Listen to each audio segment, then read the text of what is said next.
ନବନିର୍ମାଣ କୃଷକ ସଂଗଠନର ବନ୍ଦ ଡାକରା। ଗଜପତି ଜିଲ୍ଲାରେ ପ୍ରଭାବ। ଗଜପତି ଜିଲ୍ଲା ବାଳକୁଣ୍ଡି ସହର ପ୍ରବେଶ ପଥ ଫରେଷ୍ଟ ଗେଟ୍ ଛକ ନିକଟରେ ଆଜି ରାସ୍ତା ଉପରେ ଧାନ ବସ୍ତା ରଖି ଟାୟାର ଜାଳି ରାସ୍ତା ଅବରୋଧ କରିଛନ୍ତି ନବନିର୍ମାଣ କୃଷକ ସଂଘ। ଶହ ଶହ ଚାଷୀ ଏକତ୍ରିତ ହୋଇ ରାସ୍ତା ଉପରେ ସରକାରୀ ବିରୋଧୀ ବିଭିନ୍ନ ନାରାବାଜି କରିଛନ୍ତି। ମଣ୍ଡିରେ ଧାନ କିଣା ପରିବର୍ତ୍ତେ ମିଲର କିଣୁଛନ୍ତି ଧାନ।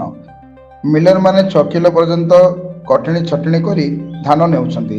ଅଖା ପରିବହନ ଖର୍ଚ୍ଚ ଟଙ୍କା ଚାଷୀଙ୍କୁ ଏବେ ଯାଇ ମିଳିପାରିନି। ସ୍ମାର୍ଟ ମିଟର ଲଗାଇ ବିଦ୍ୟୁତ ବିଲ୍ ମାଧ୍ୟମରେ ଚାଷୀଙ୍କୁ ଶୋଷଣ କରାଯାଉଛି। ଓଡ଼ିଶାରୁ ବିଦ୍ୟୁତ ନେଇ ଆନ୍ଧ୍ର ମାଗଣାରେ ଚାଷୀଙ୍କୁ ଯୋଗାଉଥିବା ବେଳେ ଓଡ଼ିଶାରେ ଓଲଟା ସ୍ଥିତି ରହିଛି। ଏହି ସବୁର ପ୍ରତିବାଦ କରି ଆଜିର ବନ୍ଦ ଡାକରାରେ ଜିଲ୍ଲାର ବିଭିନ୍ନ ସ୍ଥାନରେ ପ୍ରତିବାଦ ଜାରି ରହିଛି। ଯାତାୟାତ ସମ୍ପୂର୍ଣ୍ଣ ବାଧାପ୍ରାପ୍ତ ହୋଇଥିବା ବେଳେ ଯାତ୍ରୀମାନେ ସମସ୍ୟାର ସମ୍ମୁଖୀନ ହେଉଥିବା କହିଛନ୍ତି। ଯେତେବେଳେ ଦାବି ପୂରଣ ନ ହେବ ସେ ପର୍ଯ୍ୟନ୍ତ ଏହି ଆନ୍ଦୋଳନ ଚାଲୁ ରହିବ ବୋଲି ଚାଷୀ ନେତାମାନେ କହିଛନ୍ତି।